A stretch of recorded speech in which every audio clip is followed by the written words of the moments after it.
नमस्कार दोस्तों, मैं धीरज जोरवाल फिर हाजिर हूँ अपनी एक नई कहानी के साथ। आशा करता हूँ आप सब अच्छे होंगे। आज की कहानी का शीर्षक है ओस। उन दिनों मुझे अपने ऑफिस के काम से एक शहर से दूसरे शहर जाना पड़ता था। वैसे तो मुझे अपनी बाइक से जाना बहुत पसंद था, पर रास्ता लंबा और मंजिल दूर होने की वजह से मैंने सोचा बस में आराम करते हुए जाना ही ठीक रहेगा। अबला 70 किलोमीटर दूर इतनी सर्दी में ठिठुरते हुए बाइक चलाकर अकेला बोर होते हुए कौन जाता। तो बस में जाना एक अच्छा और आरामदायक ऑप्शन था। बस में बैठ तो गया, पर फिर भी कुछ बेचैनी सी थी। शायद यूं बस में कई अरसे बाद ऐसे बैठा था मैं। और भी यात्री बस में बैठ चुके थे। बस ड्राइवर ने देखा कि बस भर चुकी है और उसने बस चलाना शुरू किया। हमारा सफर शुरू हुआ। मैं भी हेडफोन लगाकर गाने सुनने लगा और खिड़की से बाहर देखने लगा। बाहर देखते हुए शीशे पर ओस दिख रही थी। वैसे तो दिसंबर का महीना था, पर फिर भी बाहर बारिश हो रही थी। मौसम ठंडा था और एक चाय की कमी खलने लगी। यूं तो बस में सब यात्री अनजान थे, पर सफर सबका एक ही था। सब कहीं ना कहीं अपनी यादों में खोए हुए थे। कोई खिड़की के बाहर रोड को, तो कोई आसमान में बादलों को देखने लगा। कोई पीछे जाते पेड़ों को गिन रहा था, तो कोई अपने बाजू वाले यात्री से देश विदेश की चर्चा कर रहा था, तो कोई अपनी सरकार को ही कोसने लगा। कोई स्टूडेंट अपनी किताबों में घुसा हुआ था, तो कोई बिस्किट खाने लगा। मेरे साथ भी एक बुजुर्ग बैठे थे, जो कि बस में सो ही गए। मैं भी गाने सुनता रहा और अपनी उंगलियों से उस खिड़की पर ऐसे ही कुछ लिखने लगा। मन में कई ख्याल एक साथ चल रहे थे, तो हाथ क्या लिख रहे थे और दिमाग में क्या चल रहा था कुछ नहीं पता चला।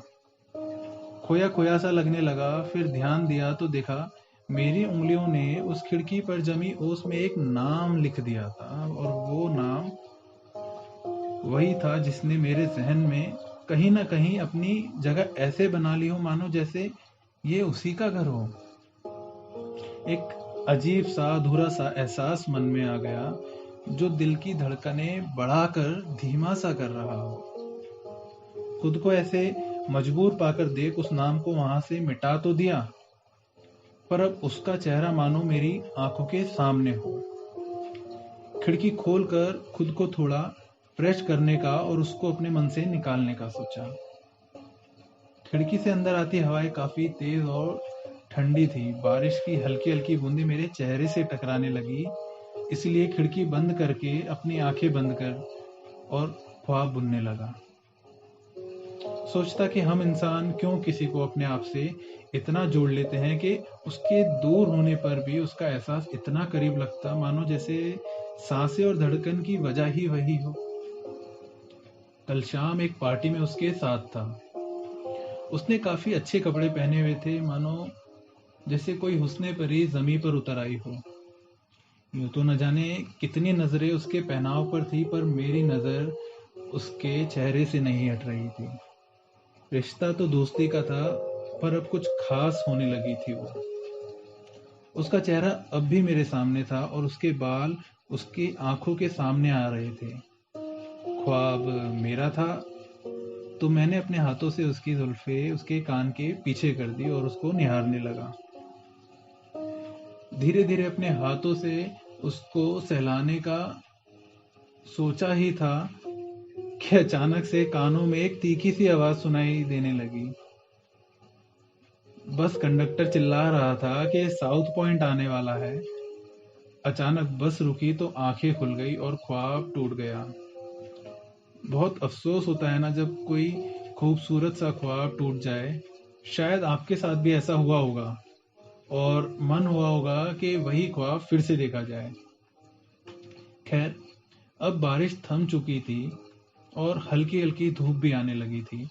शीशे पर ओस हट चुकी थी, वो नाम वहां से पूरी तरह मिट चुका था, पर फिर भी उसका एहसास अब भी मेरे जहन में था। सब यात्री बस से उतरने लगे और मेरी भी मंजिल आ चुकी थी।